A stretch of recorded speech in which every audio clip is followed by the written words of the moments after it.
So I'm here with Milton Chen, who is the CEO of VSee, a video conferencing and screen share app for virtual teams, an app that we're using right now. Milton. Milton, how are you?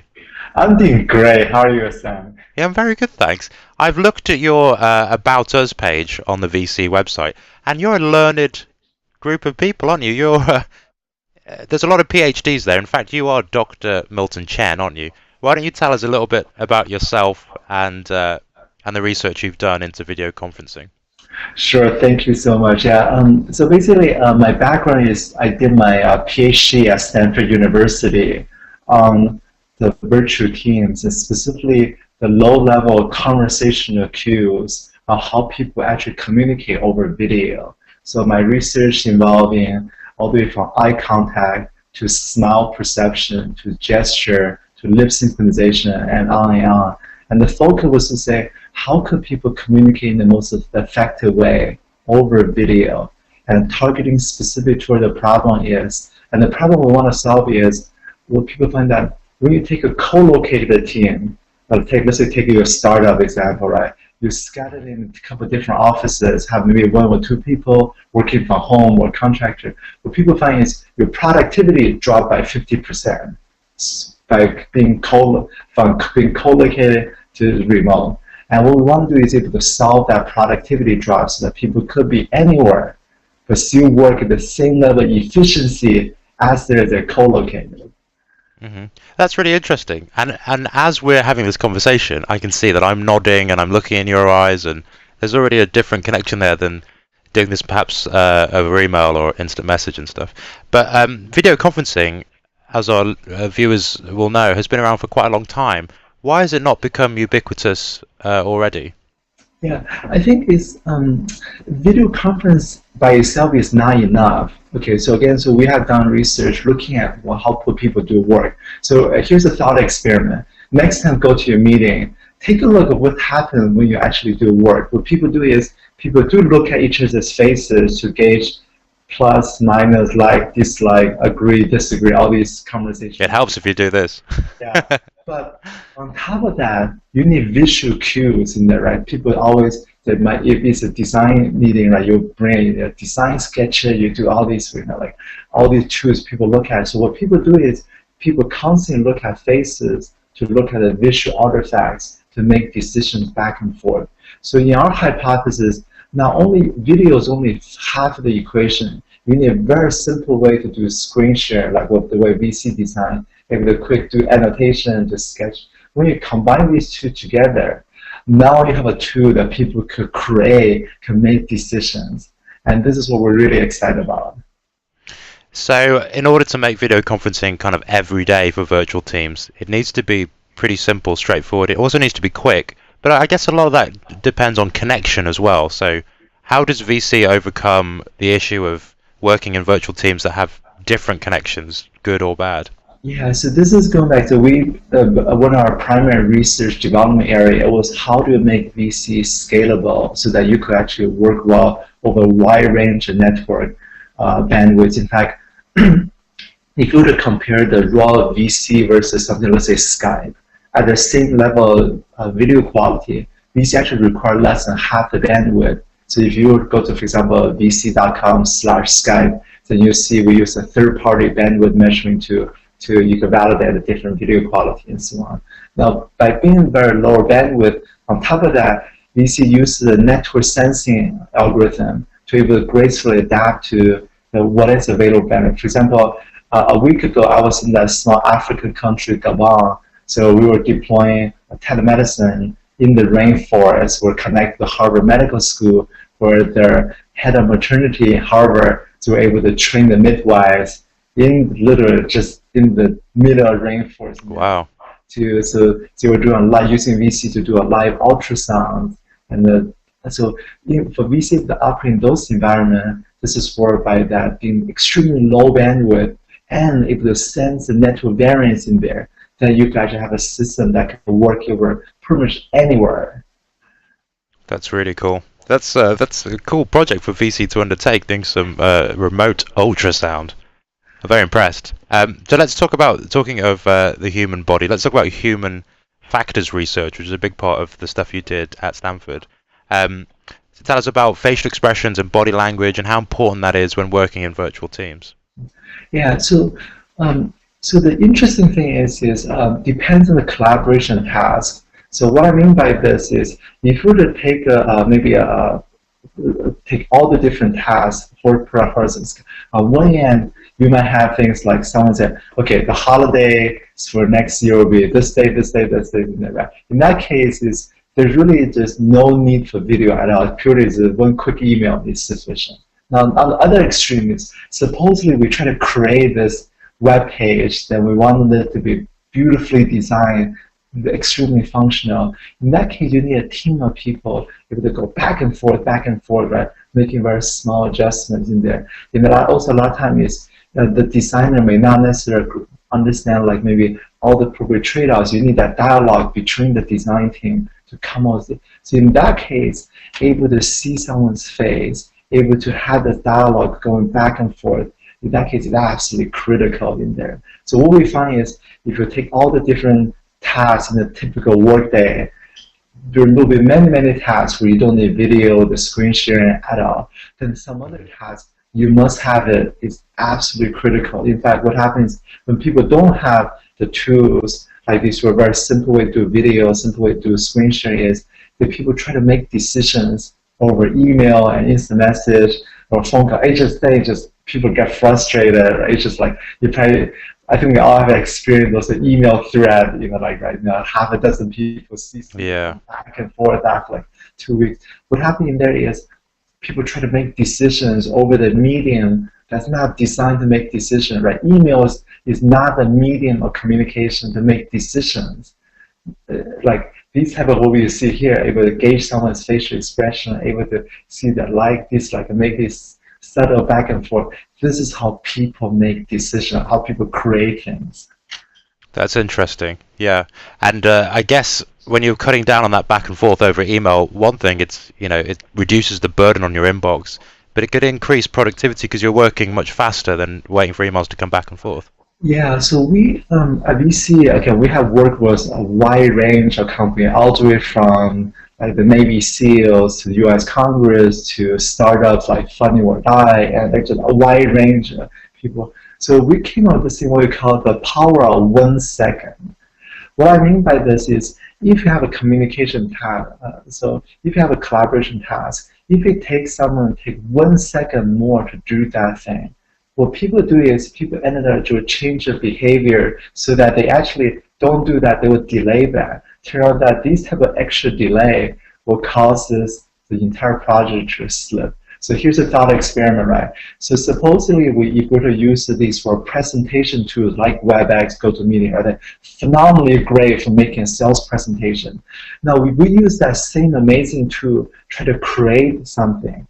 Now I'm sharing something with you, and you have this great idea, so, okay, well, but in the case of WebEx, it takes 6 clicks for you to show something to me. Now, what most people say is, I just live in too much work. Since I'll see you next week anyway, I'll just defer sharing this thing until like next week we can get together or something. Now, that's what we find most of the behavior, people being like this, because that there's a task imposed on us to collaborate. Then that delaying that cumulatively over a project will cause actually the entire project. Typically, the rule of thumb is distributed work team is actually 50% less productive than co-located. Yeah. And I guess some of the kind of fear of remote work is that it'll never match co-location like in an office for those kind of ad hoc ideas you can share with people that are beside you. So the experience of just turning around in your chair and calling out to someone with an idea you have, I guess VSee and other kind of video conferencing software has to make that immediacy possible. I guess the other thing as well is using the app as we are, and I guess our viewers can see the desktop, it's completely clutter free. There's not very many options going on here. You can see the video and you can see the audio levels and I guess the connection. But that's it. So we're just springing up and chatting without distraction, which I think is good.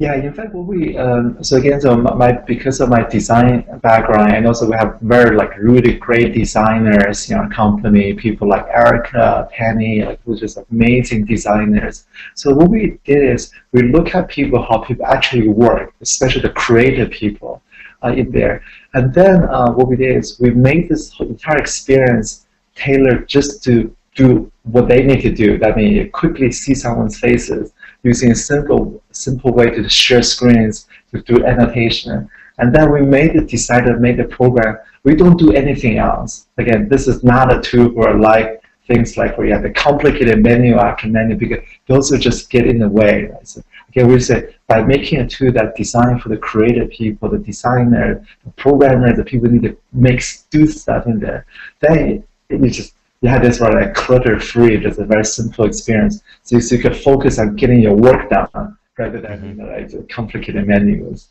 Yeah, I mean, going back to body language and human factors research, we talk a lot about the importance of audio and having that as clear as possible, so the tone and meaning is conveyed properly in your conversation. And I guess with video conferencing too, it's a good tool for resolving misunderstandings because over email you lose so much of tone.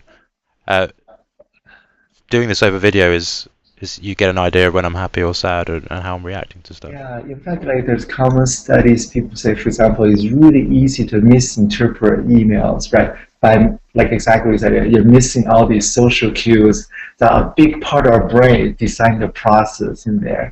And so this, in fact, when people look at why is emails like a typical knowledge worker, right? We get about 100 to 200 to 300 emails a day in the organization, and when people analyze what a lot of those traffic, it's just people doing this CC back, CC like back and forth, and it's just it's frustrating. And it just email is just it's a terrible way to communicate all these things we do naturally with our eyes and brain.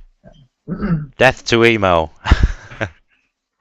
I will be happy to put the nail in that coffin. But let's talk about your team. So, what's VC's virtual team like? I guess you guys are spread out. Yeah, we're actually spread out in about 9 different cities globally, all the way from Singapore to Taipei to India, and within the US, we're scattered all the way from the Silicon Valley, our headquarters there, all the way across to Texas, to Florida, to Virginia again. And when we formed the company, we made a one decision, which is we will live the way our how people should work. So again, half our team in the Bay Area, but even for half the team in the Bay Area, we only come to work on Fridays. So we get in a company free lunch, we socialize, we do some fun stuff together. But the way we work, is just you could be anywhere. You could come to office if you want to. You could work from home. You could do that. So turned out by structuring our team completely distributed, even though we could be I guess, come to office. Then over the years, we just made a number of design decisions to the product, something that make us so that we can work using the tools. That's cool. And do you recommend that all organizations let their employees, work from home or work remotely? Yeah, so if in terms of, to be honest, we don't actually recommend that like all organizations do like what VC does because they are like tasks, right? So for example, in fact, part of our what we tell people is face to face is a very part. There's certain things where like let's say we're sitting together in your London office, it's different. For example, share a meal with someone, having a do some fun stuff together. Right? That type of social bonding is extremely powerful. So video will never replace that, right? Having a Hmm. meal with someone, so. But what we find is by structuring the work in many ways, for example, by appropriating like structured business processes, like development process, design processes, plus a tool like VC, a quick video, quick solution, you could actually get a lot of advantage of working, like productivities and so on. Another thing we found is interesting, for certain type of tasks, is actually working remotely is even better than co-located. Here's the thought experiment. When people are co-located, right, the communication is very fast, but you also get more interruptions. And typically, HP did a great study a couple of years ago. They say for the knowledge worker, every time they get interrupted, it takes about 10 to 15 minutes for them to context switch back to their task. This is why you find phenomena, right? If you need to do a deep dive, deep thinking on something, right? You go hide out somewhere. You can hide out in the cafeteria somewhere, hide out at work, just so you don't get the interruption. You get to you get to think in there. Right? So what we find in the VC is that we actually balance between that deep dive and that quick collaboration. So for example, if you want to do a deep dive, right, just go to VC, set your presence there, don't disturb. Okay? People know that okay, let that guy deep dive in there. Or you want to be more social, we do that a lot. For example, is you can leave your VC on like this, just like you're hanging out with your coworker sitting next to them. In that case, what we do is you mute out your mic so that if you need to take a call, as your privacy is protected, but you have that constant presence with your couple co-team members. That, for example, that you could just quickly say, hey, Sam, I got this idea. Do you have a couple of minutes? Because your incoming audio is a lot that you just unmute your mic, we quickly in the conversation after you finish it. Then we go back to this. So this will be going from, a lot of people do a deep dive all the way down to that very rapid, like back and forth, like almost a firefighting mode type of thing, right? So this is the beauty of by being remote right now. You could dial in and out in this one. Versus if you're purely co-located, you don't have that control. I think that's what it's all about, isn't it? The control and having the kind of option to opt in or out of those kind of conversations without the risk of interruption. And it's been lovely to chat with you using this tool. I wonder if maybe we should just keep the cameras on all day and mute our audio. We could work together. But thank you, Milton, very much for your time, for talking to us about video conferencing. I really, really appreciate it. And one of the things I can maybe if I share a final thought is in terms of how we think about our company or our mission is, if you look at the most preeminent tech companies in the world, whether it's Facebook or Google or Apple and so on, you name it in there. So typically they will sell collaboration system to their customers, but they really don't adopt the way we it's remote work, like for example, your company, like that, the vision of maybe the work of the future to the level we believe should be. For example, if you take Facebook, right, they have this thing like no meeting on Wednesdays, but other days, just people flooded to Facebook. It's really expected to show up, right? In fact, people have done studies where if you don't show up to work, like when you work remotely, at the end of the year, guess what? You want that big raise? Unlikely. Promotion? No, not really. And this is again in the most preeminent tech companies in there. In fact, in Cisco, they bought all these, collaborations in there, right? So John Chamber one time famously saying in one of the internal meetings is, people are asking, why can't we do more remote work and all these things? And he says, well, remote work really is a privilege, not a right. You really need to, and turn out the reason all these companies, they don't really embrace it to the remote work, it turns out it's because of productivity thing I said at the beginning. Right? It's like, if you use the wrong tool for your remote work, you will have that 50% penalty in productivity in there. And right now the tools, all the way from things like Google Hangouts, right, the WebEx, all these things. Again, great for Hangouts, great for making presentations. But now you want to do work, you want to create stuff, you want to hack out this code in there. The tool is not designed for that, right? Then obviously you're going to have this 50% productivity drop because you're using the tool that's designed for something else. Try to do work in this. So our mission for our company is to create a tool that we could demonstrate scientifically, hey, you could be in London, I could be in Bay Area here. We could do work at the same level of productivity as we're sitting next to each other.